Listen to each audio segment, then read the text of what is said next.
Tere aktuaalsest põllupildist. Tulin täna ise mere äärde, sellepärast et vajasin natukene puhkust kontoris istumisest ja kogu aeg arvuti vaatamisest, aga uus hooaeg on juba ukse ees, siis midagi ei ole teha. Arvuti peab kogu aeg olema ühes, sest et uus hooaeg tuleb väga väljakutsuv. Aga poisid, kuidas teil seal lood? Kristjan, kas oled juba saanud ka jalad seina peale panna? Ja mõtleid muid mõtteid? Halo, on sul kartul salves? Ei saa veel päris jalgu seina peale visata.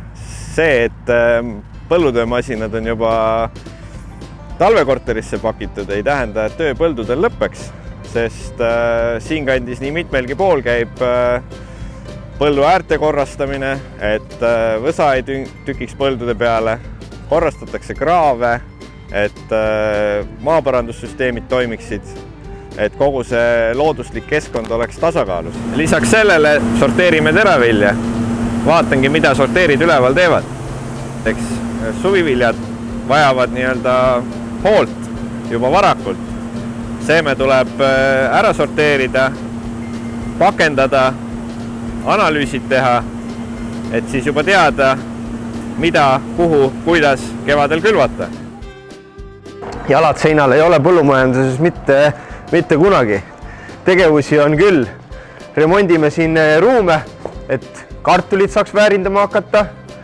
Arvutis on tööd kõvasti ja ega põldudelgi praegu hea pilk peale visata taliviljadele. Tegevusi küll. Aga lähme vaatame siis ka, missugune seis on talikultuurides enne talve alla minekut.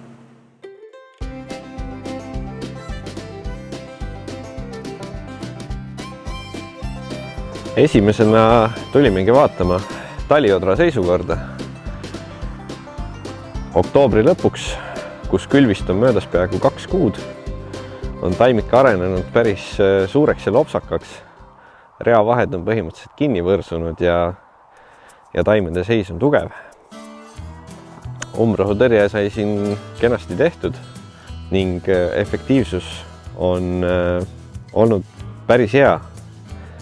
Oluline on see, et kevadel ei pea väga vara minema kiirustama sinna siis selle umbrohutõrjega. Kui vaadata taime üldpilti ja konditsiooni, siis seda taime vaadates on siin 5 sellist hästi tugevat võrset, mis annab ikkagi põllule päris hea potentsiaali. Ja ma julgeksin öelda, et antud põld on väga heas seisus, et talvele vastu minna. Kiire ülevaadega talinisust. Tulin meie talinisu viimase külvi juurde ja et vaadata, kuidas see olukord on. Ütleks, et suve-sügis on soodustanud ka hiliseid külve. 23-24 september külvatud nisu ja juba 3-4 lehes. Ma usun, et peab talve vastu küll. Varasematel külvidel tegime herbitsiiditõrje ära. Siin aga ei plaani seda teha, et jäime natuke külviga hiljaks, aga seest tuleb kevadel rohkem tähelepanu sellele põllule pöörata.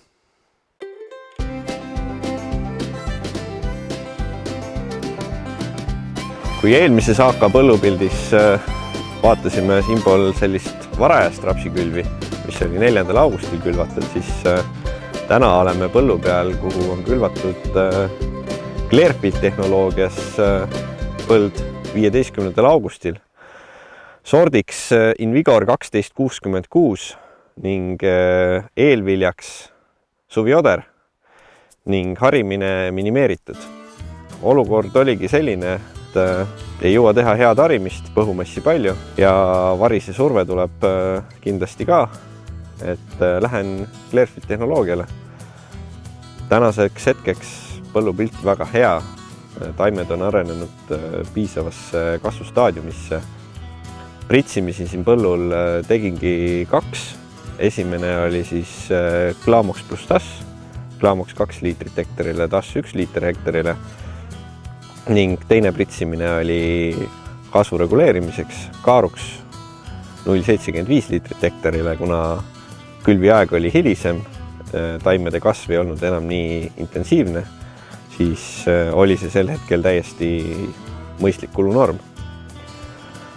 varisetõrjet eraldi teha ei olnud vaja, sest varise surve ei olnud alguses nii suur. Aga kõige parem, saamaks aru, missugune oleks põld ilma tõrjeta, on alati pritsiviga ja õnneks on siin kohe üks hea näidis olemas, missugune oleks olnud põld, kui oleks põld jäänud pritsimata klaamoksiga. Näide on siin, et hästi palju oleks olnud põllus ristõelist umbrohtu ning ka odravaris on siin kenasti olemas. Selline 2-1 lahendus töötas väga hästi ja hoidsin kokku nii aega kui ka raha ja sain ühe korraga ilusti kenasti hakkama.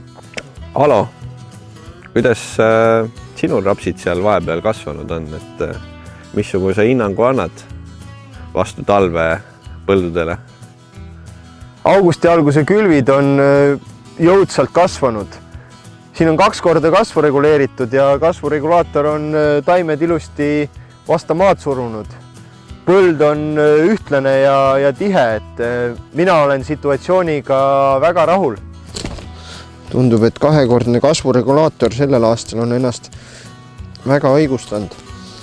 Pikk ja soe sügis on soodustanud lopsakat taimede kasvu, aga siin kasvukuhik väga ilusti kompaktne, pikkusesse kasvanud ei ole.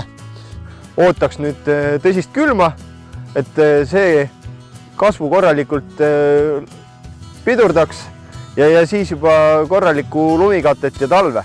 Ehk saab suusatama ka see aasta.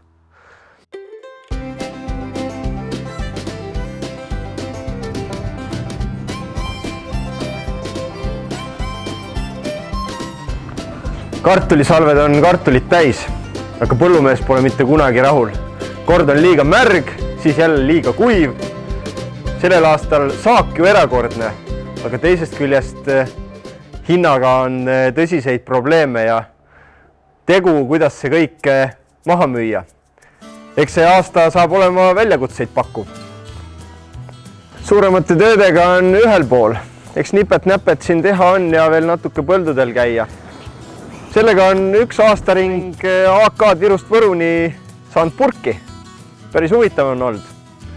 Aga ma arvan, et me püsime veel lainel, sest et huvitavaid asju on veel tulemas. BASF. We create chemistry.